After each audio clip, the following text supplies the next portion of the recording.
Assalamualaikum warahmatullahi wabarakatuh. Di sini saya akan mempresentasikan dengan judul materi Moderasi Beragama dalam Agama Islam.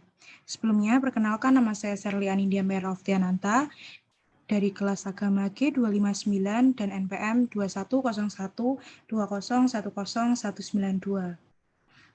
Yang pertama, pengertian moderasi beragama. Kata moderasi berasal dari bahasa Arab yaitu al-wasatiyah, berasal dari kata wasat atau wasatiyah, setara dengan kata tawasud, pertengahan, iktidal keadilan, dan tawasun keseimbangan. Kata wasatiyah dapat diartikan sebagai pilihan yang terbaik. Seseorang yang mengamalkan prinsip wasatiyah disebut dengan wasit. Beragama, secara bahasa, berarti menganut atau memeluk suatu agama. Beragama juga berarti ibadah, taat kepada agama, kehidupan yang baik, dan agama yang baik.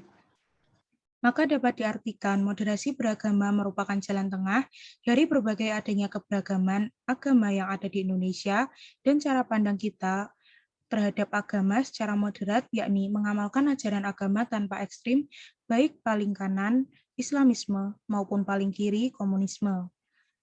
Yang kedua, klasifikasi konsep moderasi beragama dalam Islam. Dalam praktek amaliyah, konsep moderasi beragama dalam Islam diklasifikasikan ke dalam 4 pokok pembahasan. Yang pertama, moderasi dalam berakidah, artinya mengimani Islam, mempercayai Islam tanpa mempertuhankan pembawa risalahnya, seperti pada peristiwa Nabi Isa alaihissalam yang dipertuhankan oleh para umat pemeluk agamanya. Moderasi dapat menjadi jembatan dari dua kutub akidah yang berbeda untuk menghubungkan nilai-nilai yang ada sehingga dapat terintegrasi semua elemen kutub tersebut. Yang kedua, moderasi dalam beribadah. Sebagai penganut ajaran Islam, umat muslim diwajibkan untuk beribadah dalam aturan tertentu yang telah ditetapkan waktu dan jumlah rakaatnya. Contohnya, sholat 5 waktu, sholat Jumat, puasa di bulan Ramadan, dan lain sebagainya. Prinsip ibadah dalam moderasi tidak hanya dalam ritual keagamaan saja, tetapi juga bekerja untuk menghidupi keluarga adalah bagian dari ibadah. Mencari ilmu adalah bagian dari ibadah. Implementasi moderasi dalam beribadah sangat jelas penjelasannya dan terdapat dalam firman Allah, Quran Surat Al-Jumu'ah ayat 9 dan 10. Yang ketiga, moderasi dalam berakhlak. Moderasi dalam berakhlak telah diajarkan oleh Nabi Shallallahu Alaihi Wasallam. Di dalam Al-Quran telah dijelaskan dalam Quran Surat Al-Furqan ayat 67 bahwa moderasi dalam berakhlak dan berperilaku seperti pada teori sedekah. Agama Islam mengajarkan untuk tidak boros dan berlebihan dalam infak. Jika seseorang belum mampu untuk menghidupi kebutuhan dasar pribadinya dan keluarganya, maka tidak dianjurkan untuk berlebihan dalam bersedekah dan tidak diperbolehkan juga mengutamakan sedekah sehingga dirinya sendiri tidak dapat memenuhi kebutuhan dasarnya.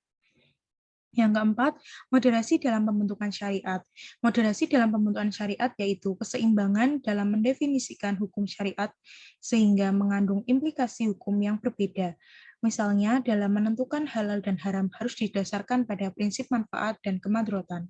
Proses pembentukan syariat Islam berbeda dengan ajaran agama yang terdahulu, seperti pada kelompok Yahudi yang menghalalkan atau melegalkan semua sesuatu hal, termasuk hal yang haram, selama 1 tahun, kemudian mengharamkan segalanya, termasuk hal-hal yang halal, selama 1 tahun. Status halal dan haram didasarkan waktu dan yang telah mereka tetapkan sendiri sesuai dengan kesenangan hati dan kehendak hawa nafsunya.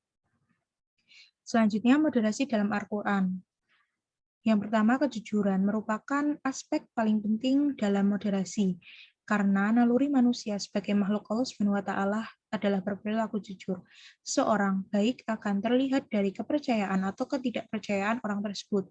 Kejujuran juga merupakan fundamental untuk membentuk karakter moderasi beragama.